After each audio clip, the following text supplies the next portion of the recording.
Hi, my name is Chris Philo, and today I'm going to tell you how to buy a vehicle and also do your due diligence and deal with the paperwork that comes with it. I have purchased over 100 cars in my lifetime, and I have a system, if I'm going to potentially buy a vehicle, to check it over, make sure the paperwork is correct, and protect myself.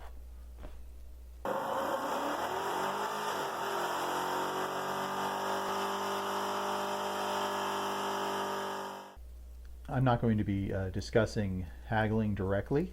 There's lots of videos on that out on YouTube. I may make one in the future, but for now, that's beyond the scope of this.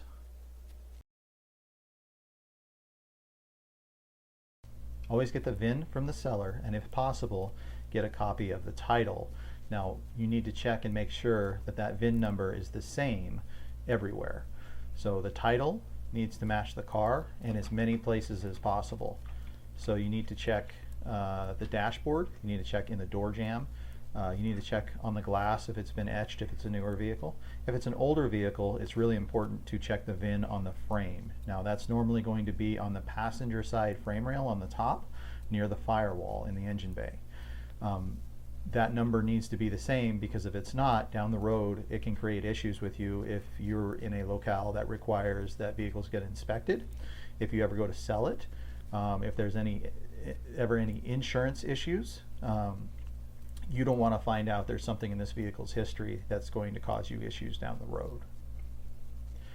If the vehicle's cost or your intended use warrants it, you should pay for a Carfax, and you should be able to take that information and match it up with the mileage the vehicle has. And you also want to look at that information and see if it aligns up with what the seller tells you about the vehicle. Sometimes sellers will tell you things that are untrue. It's pretty common. This is one way to see if that seller is a liar or not. Or maybe information was just given to them that was incorrect and they just believed it. But either way, it gives you a way of rating if what they're telling you is true or not. If the vehicle has any tags on it that show options or the original paint color or anything like that, it's important that you take that tag and you decode it and make sure it lines up with what the vehicle actually looks like. It's not uncommon for those to be swapped, and that's an easy way to tell if the vehicle has been stolen or rebuilt in the past. Now, when the seller gives you the title to look at, or gives you a copy of it, whether it's digital or photocopy or whatever, look at the name on there and make sure it matches the person that you're actually buying the vehicle from. If you can, ask to see their driver's license so you know in fact they are who they say they are. If they're not the same person, find out why they don't match up with what's on the title. It could be that they're selling it for a family member, they inherited the car, but this is part of the story of the vehicle, which you need to know to make a good assessment of whether you want to purchase it. It is common for guys to flip vehicles without putting them in their name. Now, they don't put them in their name because if they did, they would get caught by the state for not paying sales tax. So if it's signed off by somebody else that has no relation to the seller, and you know that, you might be able to use that as a bargaining chip, but you should be at least aware of it. Most locales, that is illegal to do that, but doesn't stop people. Now, most states, if you go on the DMV or MVD website, you'll be allowed to put the VIN number in to see if there's any outstanding liens or loans on it. You should do that. Just because they have a title that doesn't show a lien does not mean that there isn't one.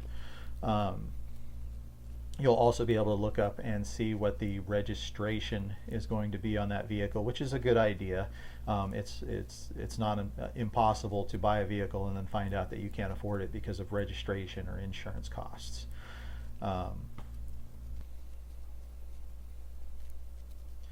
Now, on the title, you need to be aware of all the laws and rules that govern title transfers in your state and the state of which the title is, if it's not the same.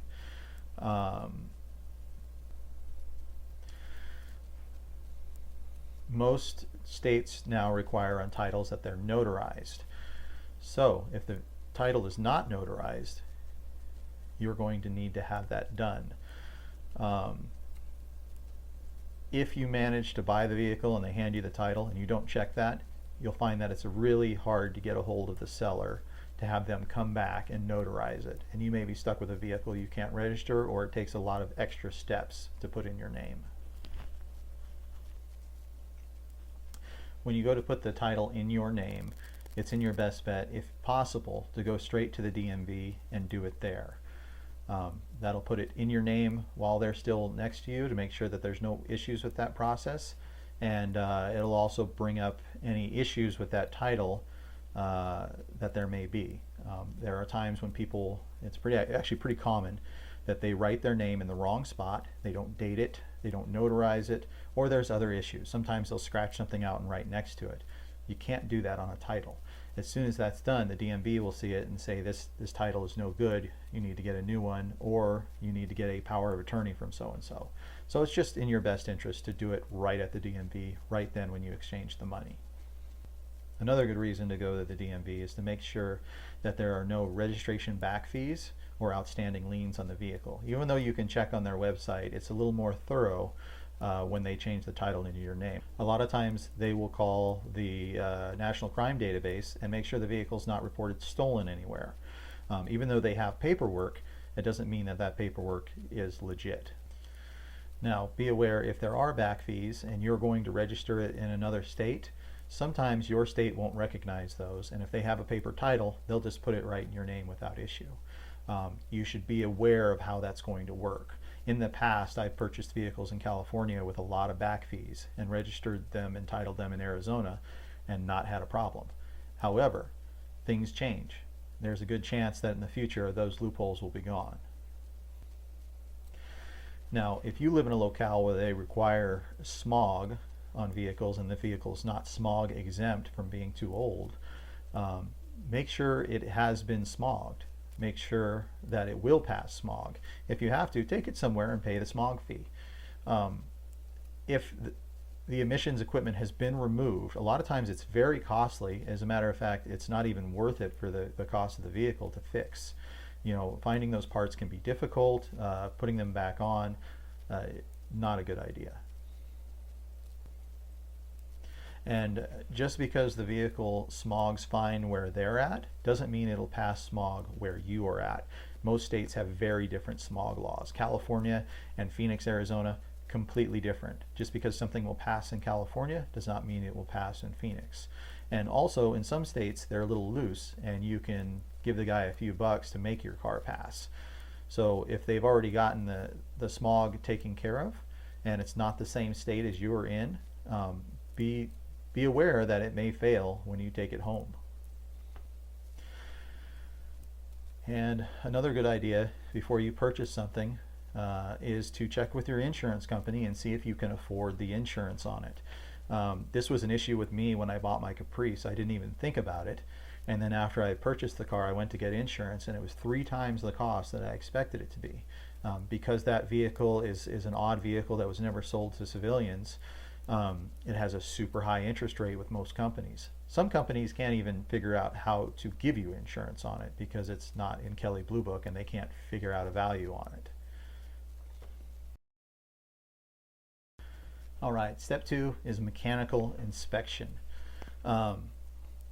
If you are not mechanically inclined, get a friend that is and buy him a decent lunch to come hang out with you that day while you check out the vehicle.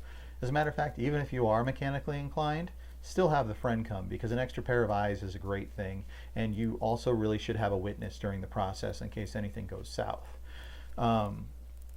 So sellers, if they're dubious, may cover things up. So I always inspect things very closely to see if I can figure out the history of the vehicle. I check the tires, make sure they're all the same brand, they're in decent shape. I check the pedal covers, you know, the little rubber pieces on the pedals, to see if there's a bunch of wear. If the car has an hour meter, I check the hour meter besides the mileage. I open and close all the doors to make sure they open and close correctly. If they don't, it could be a sign that the vehicle was wrecked at some point and not repaired properly. if there's something simple I can pull up and look under, like the carpet in the trunk, I'll look under that to see if there's any signs of damage. I'll make sure that the paint all matches throughout the vehicle, like the inside of the front fender isn't a different color. That could show a repair. There's a bunch of stuff like that that can give you clues to the vehicle's condition. Of course, I check all of the fluids. I look for leaks on the engine. If the seller is saying that certain work was done, like it has a new engine or the radiator was just replaced, I ask to see a paper trail to prove that. The fact that he bought the radiator, if somebody installed it, if there was a new motor, if there's any kind of warranty involved. A lot of times people will say this car has a new engine when in fact it was just simply taken apart and spray painted and put back together. So if you don't have any paper trail on that, take that stuff with a grain of salt. It's probably not true. Sometimes the seller was told by the person they purchased from that it had a new engine when in fact it did not, and they never checked it. So don't take it as gospel. I get under the vehicle. If there's any add-ons that could cover damage, I try and check under those, or look in such a way to see if it's covering damage. So to give you an example, I've had two friends that have bought pickup trucks that had plastic bed liners in them, and when they removed the bed liners, they found huge holes cut inside the bed for whatever reason, and they were a little upset about that, and that was their own fault for not doing the mechanical inspection properly. If the vehicle is very expensive, or if it's not something that you are very familiar with, it's a make and model that you don't normally deal with, or anything along those lines, take it to a mechanic that specializes in those vehicles. Don't just take it to any mechanic. If it's a Mercedes, take it to a Mercedes mechanic. If it's a BMW, take it to one that specializes in BMWs. You will have to pay a fee for their time, but it's worth it. They will know what is going to fail on that car, what it needs. And a lot of times they will give you an estimate for all the repairs, and you might be able to use that as a bargaining chip with the seller. Now, most vehicles are not going to be 100% perfect, especially if it's on the used market. If it does need repairs, you should find out what that repair is going to cost. If you can't do it yourself, you should figure out what the labor is also going to be. And if the seller says, oh, it just needs a blower motor, or it just needs this, or it just needs that, take that towards a grain of salt. They may not have had it diagnosed correctly. They may just be guessing. You may say, say the air conditioner doesn't work. They're like, oh, it just needs a compressor. So you go buy a compressor, you have it put on, and the AC still does not work. Well, that's because it had other issues and they were just guessing. Or that was the cheapest way to fix a problem with the air conditioner, and they were trying to downplay the issue. They may have known it actually had a larger issue, like the evaporator in the dash was bad and it requires complete dash removal, which is 10 hours of labor. Be aware of all that stuff. It shouldn't be a deal breaker, but you should be able to offset the cost to make everyone happy. Another thing to check on a vehicle is if it's got 4 brand new tires, it's hard to tell if there's an issue with the wear pattern. But if they've got some wear on them, look and see if they're wearing funny. That can point out that the vehicle was wrecked at some point, the alignment is way off, the frame could be bent. You don't know. So it's in your best interest to check all that stuff. If you find that it's got 4 different tires from different manufacturers, that person may not have had enough money to maintain that vehicle, and they may have been just putting whatever tire they could get a hold of on it every time one failed. So that'll give you an idea that the vehicle wasn't properly maintained. That is a bargaining chip also.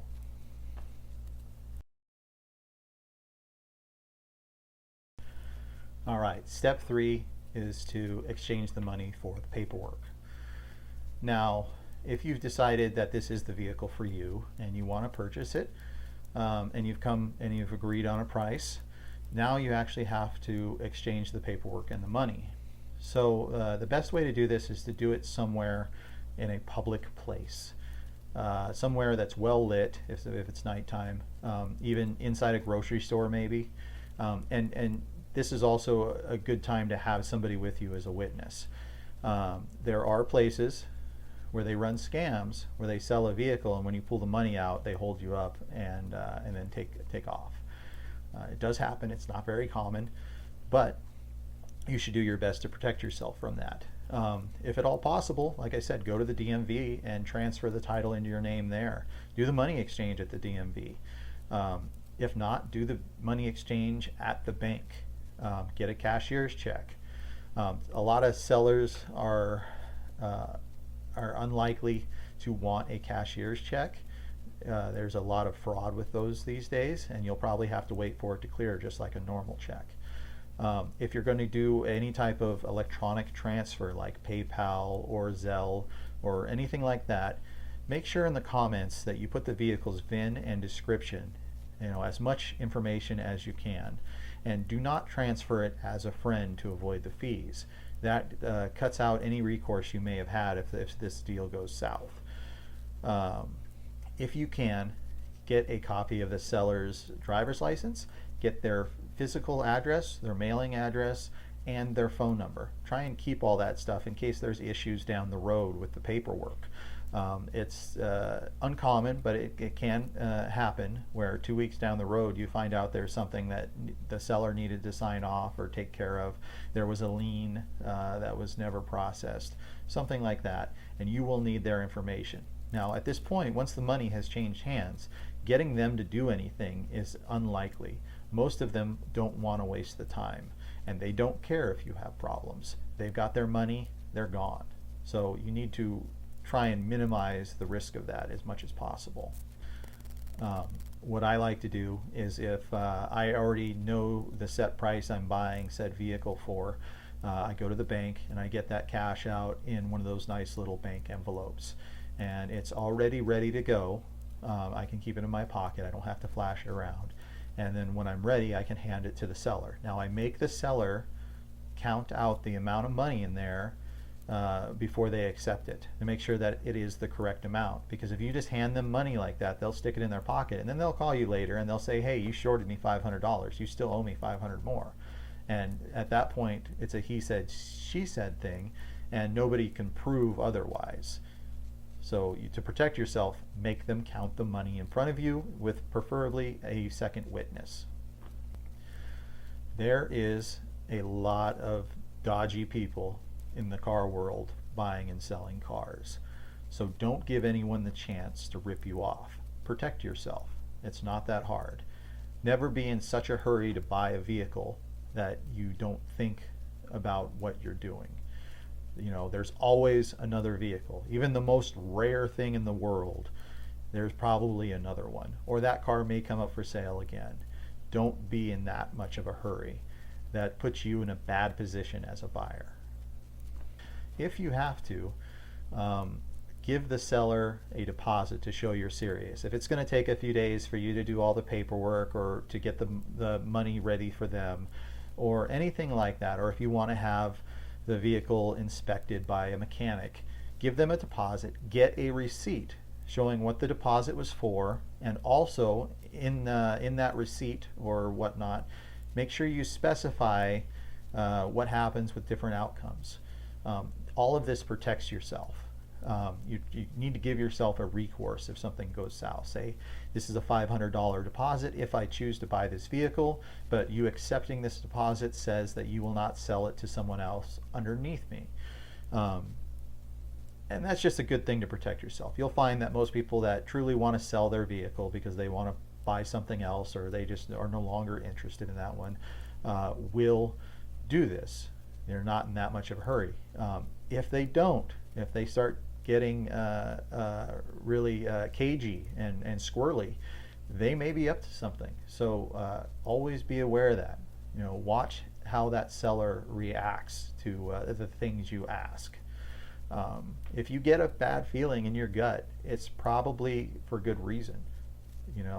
It's just a car. There's 100 more. So if anything gives you the reason to run, just run. You're better off that way. All right, everyone. I really appreciate you watching. Go ahead and hit the like and subscribe if you want to see more, and leave some comments. Tell me what you thought about the video. Till next time.